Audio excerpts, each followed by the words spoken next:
अस्सलामुअलैकुम डॉक्टर मोहम्मद शाफी। और आज बेसिकली हम डिस्कस करने वाले हैं board of intermediate education Karachi की तरफ से जो न्यू बुक के लिए नया मॉडल पेपर सेकेंड ईयर के लिए इशू किया गया है, उसके एमसीक्यूज हम डिस्कस करेंगे। ठीक है। अब सबसे पहले अगर मैं बात करूं सबसे फर्स्ट पार्ट की, तो वो अगेन एमसीक्यू का होता है। एंड एमसीक्यूज में सबसे पहले एमसीक्यू आपसे कह रहा है an injury sustained by hypothalamus. ठीक है, एक इंजरी हुई है किसको? हाइपोथैलेमस को।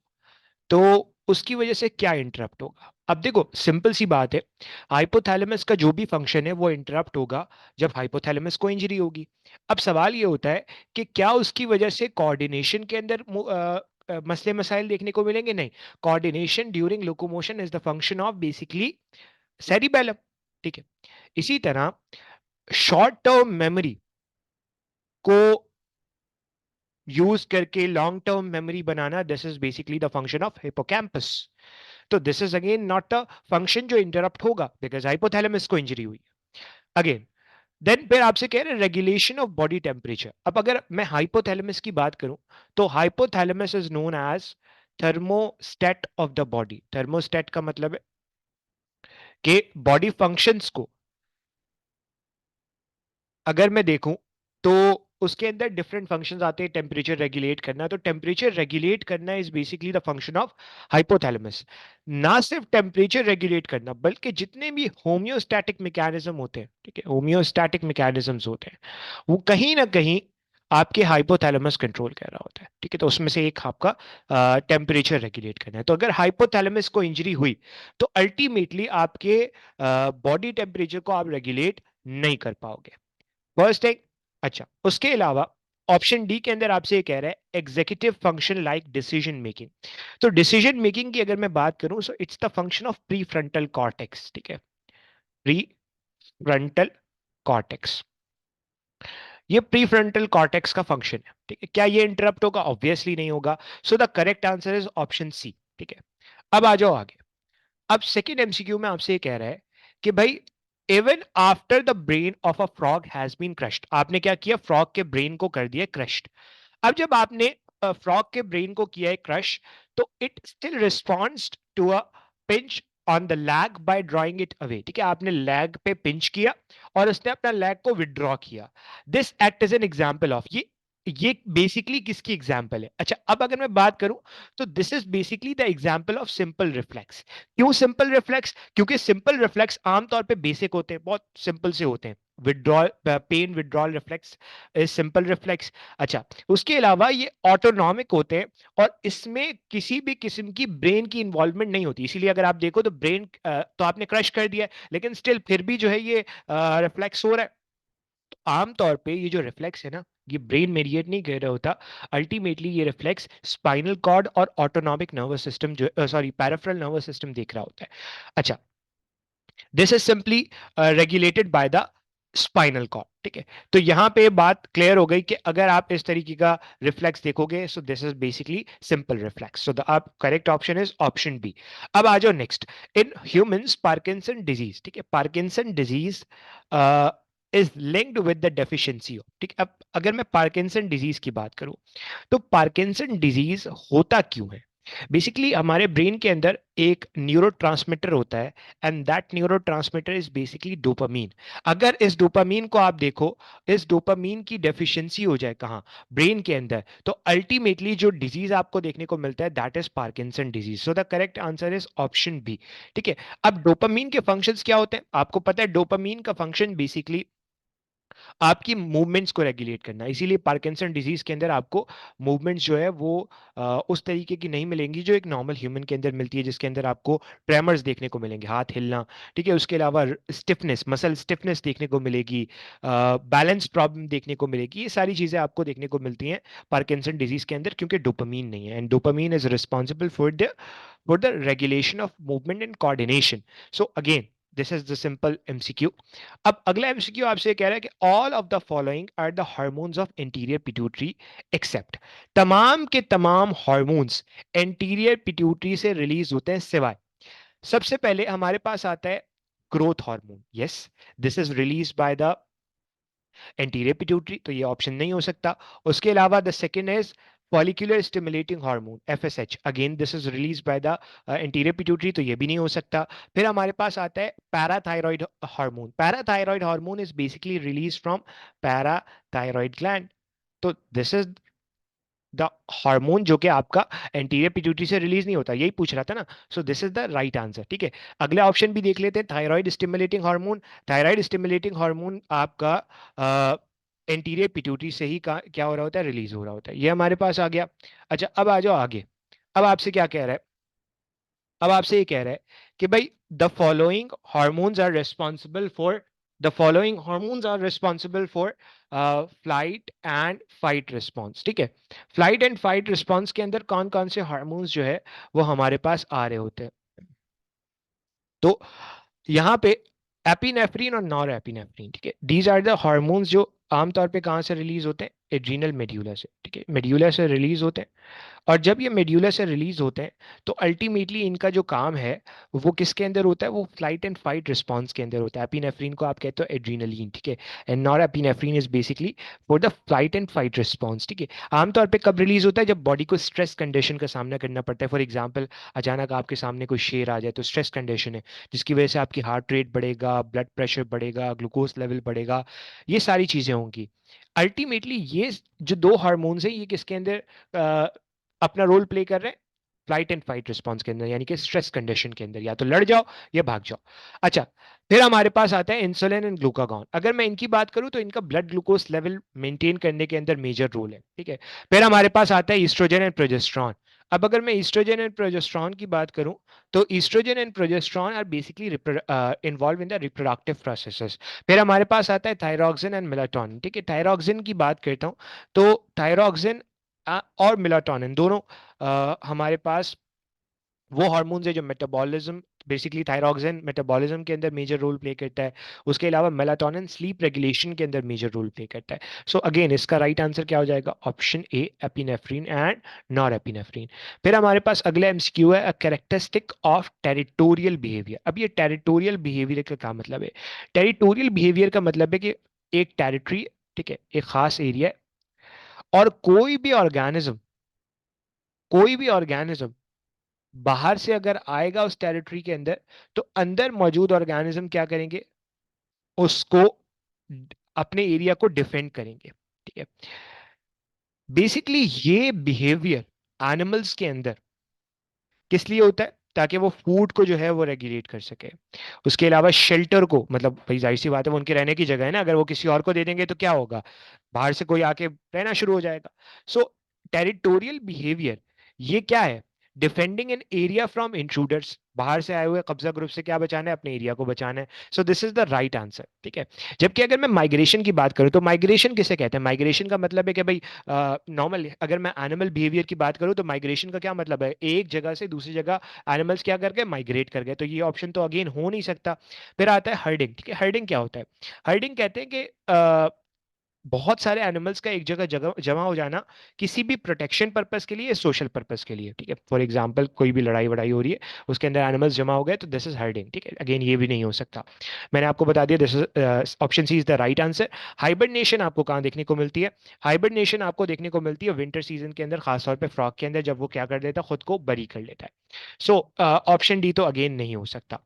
फिर हमारे पास आता है question number 7, the following is the example of learn behaviour in animals, ठीक है। लर्न बिहेवियर की बात की जा रही है, तो लर्न बिहेवियर का मतलब है जो आप सीखो, ठीक है, मतलब वो बिहेवियर जो एक्सपीरियंस के साथ आपको आए, बाय बर्थ मौजूद ना हो। अब सवाल ये होता है वो कौन से ऐसे बिहेवियर्स हैं, वो कौन सा ऐसा बिहेवियर है जो बाय बर्थ तो नहीं होता, वक्त के साथ साथ एक्सपीरियंस के साथ आता है, ठीक है।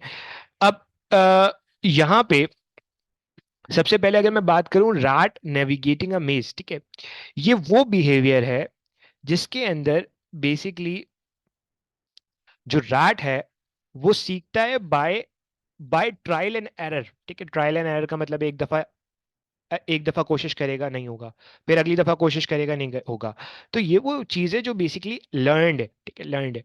जबकि अगर मैं बात करूं fish swimming upstream to spawn, again ये नेचुरली प्रेजेंट होता है फिशेस के अंदर। Bee performing a waggle dance, ठीक है, ये भी आपको नेचुरली ही मिल जाता है। उसके अलावा goose flying south for the winter, natural, ठीक है, again this is totally natural. अब आ जाओ हमारे पास, so the correct answer is option D. Correct answer is option D. फिर हमारे पास आता है क्वेश्चन नंबर 8, ठीक है। क्वेश्चन नंबर 8 के अंदर क्या रहा है, this is an example of इनेट behaviour, ठीक है। अब इनेट बिहेवियर वो बिहेवियर है जो आपको सिखाया नहीं जाता, बाय बर्थ होता है आपके अंदर। तो a dog learning to sit on command, जाहिर सी बात है आप सिखाओगे तभी तो बैठेगा, तो अगेन ये तो आंसर हो नहीं सकता। A bird building A nest, this is something which is इनेट, by birth मौजूद होता है। जबकि अगर मैं ऑप्शन सी की बात करूं, कैट चेजिंग अ माउस, तो ये अगेन लर्न बिहेवियर है, ठीक है।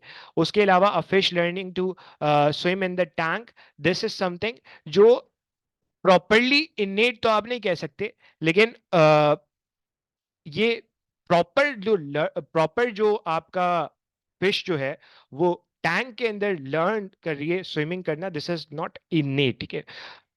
दिस इज समथिंग जो कि आप इनेट नहीं कह सकते। अच्छा, अब आ जाओ आगे। So the correct answer is option B, ठीक है। फिर हमारे पास आता है the correct sequence of cell stages in spermatogenesis, ठीक है। स्पर्मेटोजेनेसिस का करेक्ट सीक्वेंस क्या है? सबसे पहले आपको पता है कि हमारे पास एक सेल होता है जिसका नाम है क्या, स्पर्मेटोगोनिया, ठीक है। तो सिंपली आपको देख लो, स्पर्मेटोसाइट ये नहीं हो सकता, स्पर्मेटोगोनिया ये हो सकता है, स्पर्मेटोसाइट ये नहीं हो सकता, यानी कि बी और डी में से कोई एक ऑप्शन होगा। आपको पता है स्पर्मेटोगोनिया, स्पर्मेटोगोनिया डिफरेंशिएट होता है किसके अंदर, प्राइमरी स्पर्मेटोसाइट के अंदर, या स्पर्मेटोसाइट कह लो। तो स्पर्मेटोगोनिया स्पर्मेटिड के अंदर तो नहीं होगा, ऑब्वियस सी बात है। सो हमें तो आंसर मिल गया कि स्पर्मेटोगोनिया कन्वर्ट होगा स्पर्मेटोसाइट के अंदर, फिर ये स्पर्मेटोसाइट स्पर्मेटिड बनाएगा, और फिर ये स्पर्मेटिड मेच्योर होके क्या बनाएगा, spermatozoa. So the correct answer is option D, ठीक है। Option D is the right answer. फिर हमारे पास आता है question number 10, the decrease level of this hormone cause menstruation, कौन सा ऐसा हार्मोन है जिसकी अगर डेफिशिएंसी होना शुरू हो जाए तो मेंस्ट्रुएशन स्टार्ट हो जाती है? आपको पता है कि हमारे पास ल्यूटेनाइजिंग हार्मोन वो हार्मोन है जो कॉर्पस लूटियम बनाने के अंदर मेजर रोल प्ले करते हैं, ओव्यूलेशन बनाने के, ओव्यूलेशन करने के अंदर। इसी तरह जो ईस्ट्रोजन है, ईस्ट्रोजन हमारी एंडोमेट्रियम की लाइनिंग को थिक करवाता है, ठीक है। एंडोमेट्रियम को थिक करा रहा होता है, अ, ये सारे काम कर रहा होता है। जबकि ऑक्सीटोसिन का काम लेबर प्रोसेस के अंदर है, तो अगेन ये तो हो नहीं सकता। लेकिन कौन सा ऐसा हार्मोन है जो कॉर्पस लूटियम से, अगर आपने पूरी की पूरी कॉर्पस लूटियम वाली कहानी सुनी हो, तो कॉर्पस लूटियम एक हार्मोन रिलीज करता है जिसका नाम है प्रोजेस्टेरॉन।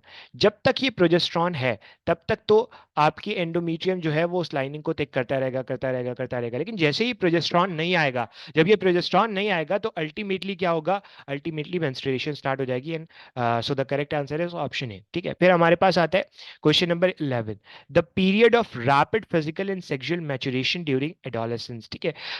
जो रैपिड फिजिकल और सेक्सुअल आपको मैच्योरेशन देखने को मिलती है, उस एज को आप क्या कहते हो? देखो, मीनोपॉज इज द एज जिसके अंदर आपकी मेंस्ट्रुअल साइकिल रुक जाती है, this is not the right answer, ठीक है। फिर हमारे पास आता है क्या, फिर हमारे पास आता है एंड्रोपॉज, ठीक है। एंड्रोपॉज की अगर मैं बात करूं तो andropause is basically the end of the reproductive cycle in women as well as in men, ठीक है, men। तो this is not the right answer क्योंकि मैच्योरेशन हो रही है अगेन। फिर हमारे पास आता है puberty, yes, puberty is the time period जब बहुत तेजी से एक ऑर्गेनिज्म क्या कर रहा होता है, मैच्योर हो रहा होता है, सेक्सुअली मैच्योर हो रहा होता है, physically. So this is the right answer. And mid life crisis is something different, ठीक है। तो ये तो आंसर होने होगा नहीं। चलो, अब हमारे पास आ जाओ क्वेश्चन नंबर 12 के ऊपर। क्वेश्चन नंबर 12 में आपसे ये कह रहा है, this disorder is characterized by the presence of an extra X chromosome. अच्छा, ये जो फीमेल्स लिखा है ना, फीमेल लिखा है, दिस इज टाइपिंग एरर या जो भी कह लो, this is not the right thing. क्योंकि अगर मैं एक्स्ट्रा एक्स की बात करूं तो डाउन सिंड्रोम के अंदर, not do basically down syndrome की अगर मैं बात करूं तो डाउन सिंड्रोम के अंदर आपको मिलता है क्या, डाउन सिंड्रोम के अंदर बेसिकली आपको मिल रहा होता है ट्राइसोमी 21, ठीक है। ट्राइसोमी 21 देखने को मिलती है, राइट। उसके अलावा अगर मैं बात करूं आपके ट्राइसोमी 21, अगेन इसका सेक्सुअल सेक्स क्रोमोसोम से कोई ताल्लुक नहीं है। टर्नर सिंड्रोम, टर्नर सिंड्रोम के अंदर एक्स नॉट कंडीशन होती है, यानी कि यहाँ पे तो एक एक्स मौजूद है और दूसरा है ही नहीं, तो again this is not the right answer, क्योंकि एक्स्ट्रा एक्स क्रोमोसोम की बात कर रहा है। क्लाइनफेल्टर की अगर मैं बात करूं तो क्लाइनफेल्टर के अंदर कंडीशन होती है एक्स एक्स वाई, ठीक है। तो एक्स वाई नॉर्मली प्रेजेंट था, ये एक्स जो है एक एक्स्ट्रा मौजूद है, सो this is the right answer, ठीक है। यहाँ पे जो फीमेल्स लिखा था, अगेन एक्स एक्स वाई को आप जेनेटिकली मेल ही कंसीडर करोगे, क्योंकि उसके अंदर वाई क्रोमोसोम आ गया है। जबकि फ्रेजाइल एक्स डिजीज एक इंटेलेक्चुअल डिजीज है, सही है, उस पर नहीं जाते। अब आ जाओ आगे। एजिंग इज कैरेक्टराइज्ड बाय, ठीक है, एजिंग किससे होती है? अगर मैं एजिंग की बात करूं तो एजिंग एक ऐसा प्रोसेस है जिसके अंदर बॉडी जो है वो नॉर्मली डीजेनरेटिव चेंजेस के अंदर जा रही होती। कैसे? क्या increase in the consumption of oxygen होता है? नहीं भाई, ऑक्सीजन ज्यादा कंज्यूम नहीं होती, बल्कि यहां पे आपको बॉडी प्रोसेस स्लो डाउन देखने को मिलता है, तो this is not the right answer. फिर हमारे पास आता है इंक्रीज एनाबॉलिज्म। एनाबॉलिज्म के अंदर तो चीजें बनती हैं, मैंने कहा बॉडी डीजेनरेटिव चेंजेस के अंदर जा रही है। No, this is not the right answer, क्योंकि मेटाबॉलिज्म नॉर्मली क्या हो रहा होता है, स्लो डाउन हो रहा होता है। फिर हमारे पास आता है इंक्रीज मेटाबॉलिक एक्टिविटीज, ये मैंने अभी आपको बताया, this is not the right answer. मैंने आपको क्या बताया, there is a decrease in the metabolic activity, so the correct answer is option D. फिर हमारे पास आता है the only treatment in the case of uraemia, ठीक है, the only case in the only treatment in the case of uraemia. Uraemia एक ऐसी condition है जिसके अंदर ब्लड के अंदर डिफरेंट वेस्ट प्रोडक्ट्स क्या हो रही हैं, एक्यूमुलेट हो रही है। तो उसके अंदर जो आपको मेजर आपको हल मिलता है ना, नॉर्मली जो आपको हल मिलता है बहुत ज्यादा रैपिडली, वो आपको मिलता है क्या, डायलिसिस। डायलिसिस के अंदर आप क्या करते हो, जो वेस्ट प्रोडक्ट है वो नॉर्मली जो है वो डायलिसिस करवा के बॉडी से रिमूव करते हो, सो this is the right answer. Lithotripsy आप करते हो जब किडनी स्टोन्स होते हैं। लंग ट्रांसप्लांट का यूरीमिया से कोई ताल्लुक नहीं है। किडनी ट्रांसप्लांट का भी नॉर्मली जो है वो एक वर्स्ट केस के अंदर ताल्लुक है, जब किडनी आपका काम करना छोड़ देती है। We are talking about the uraemia, सही है। फिर हमारे पास आता है apart from conventional use dialysis can also be used in the scenario of. Dialysis कब आप यूज कर सकते हो? अब डायलिसिस यूज करने के बहुत सारे रीजन हो सकते हैं। फॉर एग्जाम्पल, क्या ब्लड ट्रांसफ्यूजन के लिए डायलिसिस करते हो? नहीं भाई, ब्लड ट्रांसफ्यूजन के लिए डायलिसिस क्यों करूंगा। लो ब्लड प्रेशर के लिए डायलिसिस करते हो? नहीं भाई। एक्सट्रीम फीवर के लिए करते हो? नहीं भाई। एक्यूट पॉइजनिंग के लिए, फॉर एग्जांपल ब्लड के अंदर बहुत ज्यादा कोई पॉइजन आ गया है, किसी ने कोई पॉइजन ले लिया है, कुछ भी हो गया है जिसकी वजह से ब्लड के अंदर पॉइजन आ गया है, अब उस पॉइजन को जल्दी से बॉडी से रिमूव करना है, तो वहां पे भी आप डायलिसिस कर सकते हो। So option B is the right answer. फिर हमारे पास आता है question number 16, immunosuppressant drugs are consumed with. Immunosuppressant drugs आप कब देखते हो? इम्यूनो सप्रेसेंट ड्रग आप जब भी देते हो, ताकि जब देते हो जब आपको इम्यून सिस्टम क्या करना होता है, स्लो डाउन करना होता है। सवाल ये होता है इम्यून सिस्टम कब स्लो डाउन करना होता है? भाई इम्यून सिस्टम मुझे तभी स्लो डाउन करना होगा जब मेरा म- कोई बड़ा मकसद होगा। अब क्या मैं वायरसेस के लिए इम्यून सिस्टम को स्लो डाउन करूंगा? नहीं, ऑब्वियस सी बात है। क्या मैं पेरिटोनियल डायलिसिस के लिए करूंगा? नहीं भाई, क्यों करना है मुझे डायलिसिस के लिए? तो ये भी नहीं हो सकता। फिर हमारे पास आते हैं किडनी ट्रांसप्लांट। यस, बाहर से अगर मैं किडनी लाके लगा रहा हूँ, ultimately there is a chance कि मेरा इम्यून सिस्टम उसको क्या कर दे, रिजेक्ट कर दे। सो अब मुझे क्या देनी पड़ेगी, इम्यूनोसप्रेसेंट ड्रग देनी पड़ेगी। So the correct answer is option C, haemodialysis के अंदर ऐसा कुछ नहीं होता। अच्छा भाई, फिर हमारे पास आ जाओ क्वेश्चन नंबर 17 के ऊपर। क्वेश्चन नंबर 17 की अगर मैं बात करूं तो this is correct for muscle contraction. Muscle contraction के बारे में क्या बात सही है? मसल कॉन्ट्रैक्शन की अगर मैं बात करता हूं तो मसल कॉन्ट्रैक्शन के अंदर आपको क्या देखने को मिलता है? मसल कॉन्ट्रैक्शन के अंदर बेसिकली आपको ए, एच और आई बैंड की शॉर्टनिंग देखने को मिलती है। There is not the shortening of actin filament. Actin filament की लेंथ वही रहती है। No, no change in the A band and sarcomere does not shorten, ठीक है। ये वो चीजें हैं जो नॉर्मली आपको नजर आ रही होंगी, यानी कि the correct answer is option B, जिसके अंदर आपको एच बैंड और आई बैंड की नॉर्मली शॉर्टनिंग नजर आ रही होगी। ओके, तो अब सवाल ये होता है कि सर हमने तो ये पढ़ा है कि ए बैंड जो है वो नॉर्मली, ए बैंड जो है वो नॉर्मली अपनी जो लेंथ है उसके मुताबिक रहता है। कुछ बुक्स के अंदर आपको नॉर्मली ये भी मिल जाता है कि ए बैंड शॉर्ट भी होता है। So the correct answer is shortening of A, H and I band. ठीक, सिंपल। अब आ जाओ हमारे पास लास्ट क्वेश्चन के ऊपर।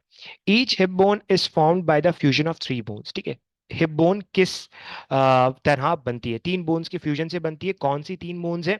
आपको सिंपली नाम याद होना चाहिए, इलियम, इस्कियम और प्यूबिस। ठीक है, स्टर्नम आपको ब्रेस्ट बोन मिलती है, this is not the right answer. Scapula is in the shoulder.